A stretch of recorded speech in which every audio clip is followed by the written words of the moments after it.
warrammo itti dhufaniin immoo baga nu eegdan jedhama baga nagaan nu eegdan. Ani hedduu gammachuutu natti dhaga'amaa jira namni yeroo gammade waan haasa'u hedduun beeku.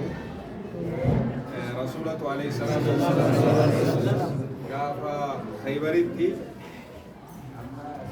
Khaybar qabxee muslimni nassaramu moo Jaafar dhufu mee kana keessa kamittiin gammada lamaanitu haa gammadu jedhan jedhu.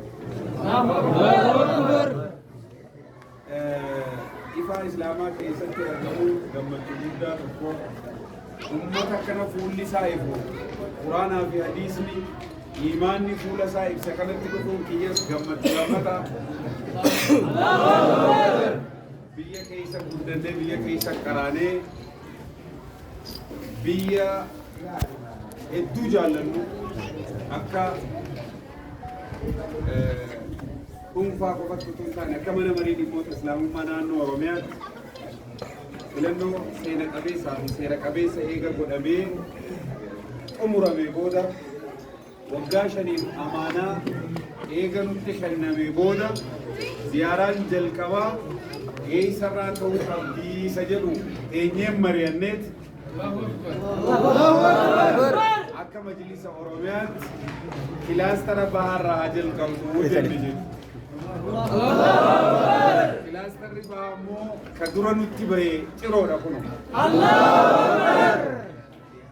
Ciroo dhiya jechuufi kilaastara bahaa ka jedhamu Harargee bahaa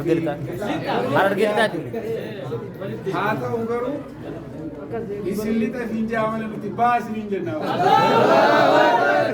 Maaliif jennaan nuyi bahaa keenyarra jirta waan. Kanaaf godina Harargee lixaatirraa waggaa eegallu ifa islaamaa duratti ijoollee abdii islaamaa borii ijoollee xixiqqoo fi manguddoo waan qabdan onnee keessan baastanii karaa irratti baatanii nu simachuu keessaniif maqaa mana marii dhimmoota islaamaa naannoo Oromiyaatiin baay'ee galatoomaa isinii jenna. Akkuma reefuu kaasuuf yaale ziyaaraan keenya kun ziyaaraa addaati, daawwannaa addaati. Kunis waa hedduu of keessaa qabaatti. Jalqaba irratti tarsiimoo ittiin hoogganamu. Tarsiimoo uummanni musliima Oromiyaadhaa ittiin hoogganamu kan nuti keessaa argannu yookaan keessaa baafannu ziyaaraa kanarraa. Ziyaaraan kun ulamaa'ii gurguddoo ni ziyaara. Bakka gurguddaa kolleejjii islaamaa, madrasaa islaamaa, halqaa islaamaa dhufa waliin ga'uu yoo dadhabnellee hanga dandeenyu takka irraa ni ziyaara. Hawaasa keenya irraa gorsa ni fudhanna. Ulamaa'ii keenya irraa du'aa'ii ni fudhanna. Hayyoota keenyatirraa waan waggaa 5 dhufu kana keessatti karoora keessa galchinee dalaguu feenu hawaasni nurraa barbaadu yaada isaa miira isaa irraa dhaggeeffachuu barbaanna. Hunda caala hawaasa akka nuti isa tajaajillu dura nu buufate kan gugguufnee gadi godhannee hawaasa ol qabuudhaaf riqicha taanee hawaasa keenya ceesisuuf maaltu nurraa eegama isa jedhu ziyaaraa amma eegalle kanarraa akka guutuu Oromiyaatti ni goona. Garuu inshaallah Harargee lixaa magaalaa Ciroorraa jalqabne Galamsoo Waacuun itti fufa Maayaasiitii Harargee bahaa hanga Gursum achi Baabbilee fi Jijjiga nafu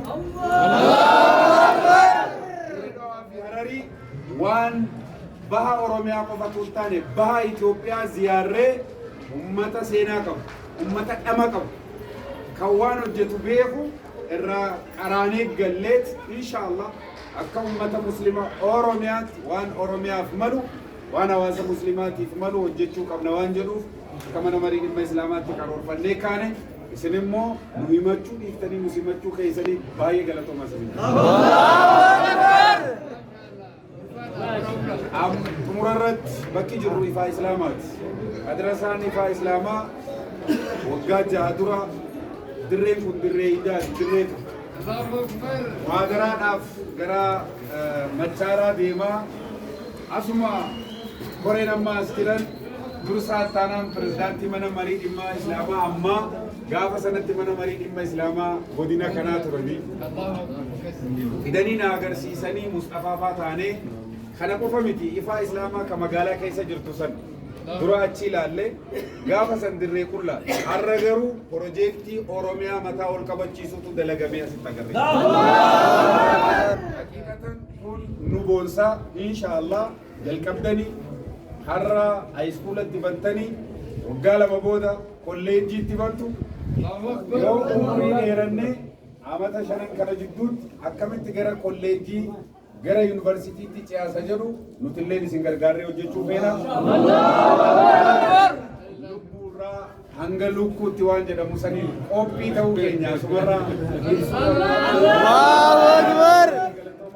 Assalamu alaikum warahmatullahi wabarakatuh. Wa alaykum assalam. Allahu Akbar. Allahu Akbar. Allahu Akbar. Kabajamoo Presidenti